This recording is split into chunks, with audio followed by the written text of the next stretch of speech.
How's it going, everybody? My name is Ben, and today I'm checking in for the Ben and Bev YouTube channel.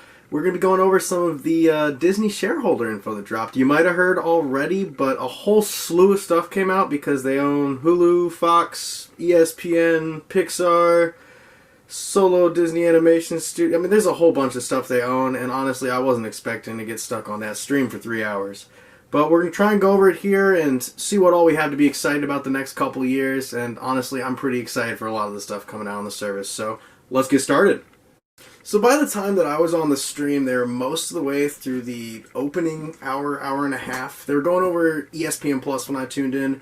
I overheard Peyton Manning's TV show has a second season, and I overheard that they're getting a lot of SEC games. Now, other than that, I missed that. I'm not going to lie. I didn't know what was going on. Thankfully, the John Campea notification popped up, and because of him being a shareholder, I was able to make this video. So, thanks so much, John. Did I really just say that? Total cringe. But serious though, guys. Super shout out to John Campea for actually using his shareholder status to share it with the rest of the world and let us all experience it together with him. That's just super awesome to do. You guys should definitely check out his channel if you just like learning about the ways movies work and the stuff behind the scenes. Not necessarily more of the movie reviews, but he's really good at covering the business aspects and how all of that type of stuff gets run. So the first block they began to go over was Hulu and the different things that it's going to be trying to do the upcoming year to become a bigger name in the streaming side. Because as much as I like Hulu, there's not a lot of new originals that really speak to me that much on there. They have some big ones like Handmaid's Tale, and there was a trailer for the third season of that. It's going to be returning, as well as The Vow or The Rain. I'm going blank on what that show's called. But they announced that they're continuing the Kardashians, which I'm not a fan at all, but that's a pretty boss move. That show has a lot of people that watch it. Don't know why, but no shame there. There's going to be something called Dope Sick. I don't know if it was based on a true story, a documentary, biopic, what.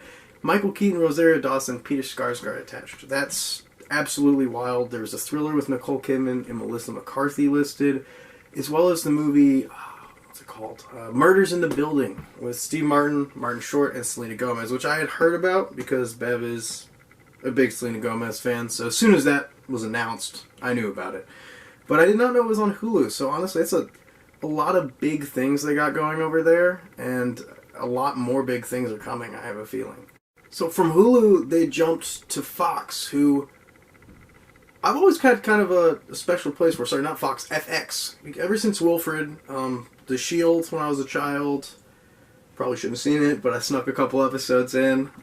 They have a lot of good stuff on there. American Horror Story at this point has become a classic in a lot of people's houses.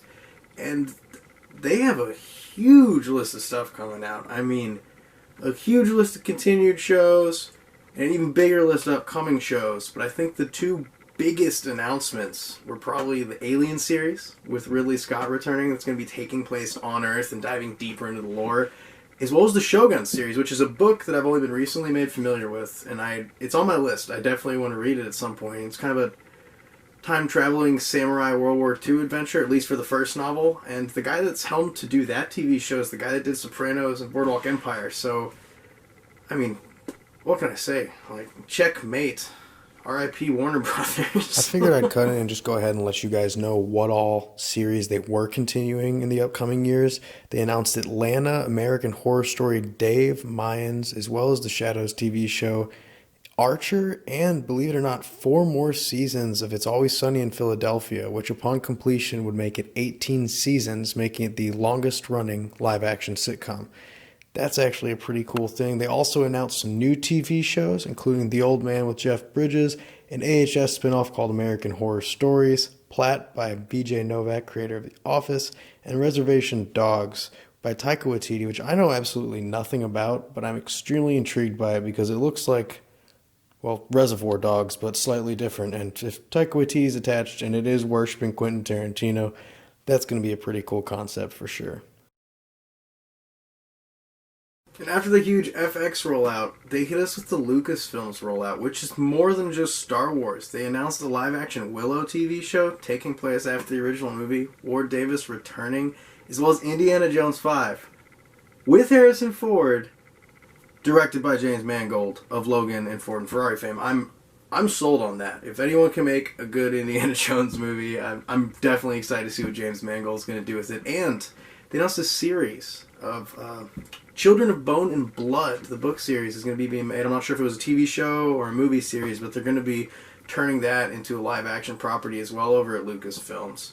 Now, the big news, and Kathleen Kennedy was announcing all of this to us, is that Star Wars is getting bigger, and they are handing those keys to Favreau and Filoni. Not completely, but they're giving them 2 more shows in the Rangers of the New Republic, which I'm excited to hear what that's about, as well as the Ahsoka Tano TV show, which is going to be 2 shows they're going to run congruently and connected to Mandalorian, and they're going to intersect for a big Defender-style team-up.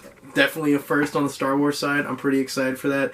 They had a cool little presentation on all the little soundstage things they're going to be building across the world the next few years, and they kind of showed how those worked for filming Mandalorian and all the different stuff they could do in them. It makes the actors feel like they're more in the movie.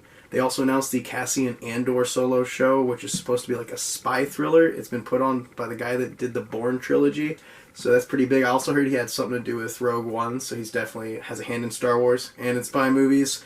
Put them together. Magic? And Diego Luna's returning? Magic? Maybe? 100? Some other big drops that got released was once again bringing up Obi-Wan with Ewan McGregor, which they said would take place 10 years after the events of Revenge of the Sith, and Hayden Christensen would return, and Deborah Chow from Mandalorian would actually be the lead writer behind the show.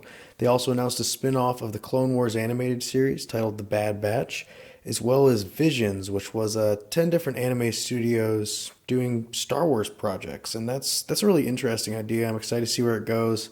They also announced a Lando series, and I couldn't tell if it was animated or live action, or if Donald Glover was involved or not, but it was by the creator of the TV show Dear White People, and they also announced a series of shorts, I believe, with C-3PO and R2-D2 titled A Droid Story, and finally, the really interesting choice to me was Russian doll creators The Acolyte, which is going to be a mystery thriller during the High Republic time period from the Sith perspective. And that's something that really intrigues me because it's not something I thought Disney Plus, being family friendly, was going to want to dive into. But I'm excited to see what they're going to do with that, and I've heard great things about Russian Doll. It's on my watch list, hoping to catch up on that too before this one comes out. So they also announced a heck of a lot of Disney Plus originals, from Mighty Ducks Game Changers with Emilio Estevez returning, to a Turner and Hooch reboot with Josh Peck, as well as a movie called Big Shot with John Stamos of Full House fame. Those sound interesting, but they also remind me of the live-action, straight-to-VHS Disney movies from my childhood, where it's probably going to be goofy and cheesy and mainly sentimental, but that's totally okay. The bigger things they announced, though, were a Beauty and the Beast prequel with Luke Evans and Josh Gad returning with more original music, as well as a Swiss Family Robinson TV show done by the creators of Battlestar Galactica, Percy Jackson and the Olympians, and the Mysterious Benedict Society. And they had a trailer for that one. And I have not heard of those books before even. And I'm pretty sold on that. And from that point on, they started moving on to the Disney section, which is actually what the guys said. And there's so many different little sub-branches of stuff that they do at Disney that I have honestly no idea what is Disney anymore. But on that list was Hocus Pocus 2, an original called Flora and Ulysses, as well as a couple different sports documentaries, including one on Yadis Antetokounmpo. You know who I mean. Now, as expected, Disney being Disney, there is a whole slew of live-action remakes on here, including a Lion King prequel, which originally I was kind of like, because live-action Lion King was, it was like the first one for me. I did enjoy it still, but it was the same, pretty much, plus Beyonce and Seth Rogen. But the prequel is done by the director of Moonlight, which is an award-winning film, and I need to see it still, but I'm really curious what he'll do with the Lion King universe as a prequel. Like, will we see Scar's rise to power, or maybe Scar and Mufasa were friends back in the day? That's the one that definitely kind of intrigues me the most, because the guy that has his hands on it. There's also going to be a Little Mermaid, which I saw Javier Bardem was somewhere on the list there, and I'm just trying to think who he could be, because the villain is definitely not male, and he's not usually a good guy. There's a Chippendale Rescue Rangers, which has Andy Samberg and John Mulaney in it. I think it's about animated characters coming to life into the real world. There's a Seth Rogen appearance. They played a trailer, but they cut that one off for the stream. They have all types of stuff. An Enchanted sequel. There is a Wendy and Peter Pan TV show with Jude Law as Captain Hook. There is the live-action Robert Zemeckis and Tom Hanks Pinocchio, as well as Sister Act 3. And they give us a little bit of news on Cruella as well, starring Emma Stone. It's going to be taking place in 1970s punk rock London, with Emma Thompson also having a role in it. I mean, that's a lot for just Disney. But on top of that, they have two 20th century properties they're also making, such as Ice Age Adventures of Buck Wild, with Simon Pegg returning, and Night at the Museum, the animated series. So, if you have a whole single giant catalog to pick from, why not just do it all at once, right? Now, the Disney Animation Studio, not Pixar, Disney Animation Studio, had a separate rollout right after this that covered Raya and the Last Dragon, which is coming out pretty soon, but they also said they're going to be having a Baymax TV series, Zootopia TV series, Tiana of Princess and Frog fame TV series, Moana, as well as collabing with the very guys that threw some shade at them, the African animators behind the African comics that could kick Disney's ass video. It's going to be called Iwaju. It's going to be a sci-fi Lagos setting in Nigeria. It's going to be released in 2022, and it's a collaboration between the African studio and Disney, so that's pretty cool. On top of that, they also had the announcement of Encanto, which is going to be a Colombian magical family themed. I'm not sure what exactly it's about. I didn't see the sizzle reel. They didn't put that one on the stream either, but I'm pretty excited by it. I got good vibes from the pictures. And honestly, just a whole lot of stuff from their animation studio. And honestly, I forget they have their own and that all those movies aren't just Pixar. And speaking of Pixar, they followed up Disney's animation studio with a short called Luca that kind of went over the movie they're going to be releasing. It's about Italy, from a bunch of animators that have worked with them on shorts. Basically, a bunch of their movies coming out in the next couple of years are by first-time animators of feature-length films. And that's something I think is pretty cool, because in this huge industry, Pixar gives their new people whole movies after they've proven themselves with a short. And that's incredible. Like, that's making talent for years to come, and that sounds like an actual positive environment to work in, unlike a lot of the stuff you hear about the movie industry. Lightyear is on that list. It is a Buzz Lightyear movie about Buzz Lightyear's origin story, not like in Toy Story, but what his character's based off of. So like a space adventure story, and Chris Evans is going to be voicing Buzz Lightyear in that. I could not think of a better choice for someone to take over. Honestly, his voice is pretty well matched for Buzz Lightyear. And also Turning Red, which is about a 13-year-old girl going through life changes, but every time she gets super energetic or angry, she turns into a red panda. Sounds goofy, but the art made it look pretty phenomenal, and I'm pretty excited about that one as well. They announced all types of stuff on top of that, and honestly, there's TV shows about Doug from Up. I think there was a Cars TV show. There's so much random stuff that they're putting out, and it all looks like it's going to be hits because it's Pixar. They have a way to like hit you in your tickle spot. You know what I'm saying? Your heart gets hit, you start crying, you start remembering being a childhood and how much these movies meant to you, and oh my goodness.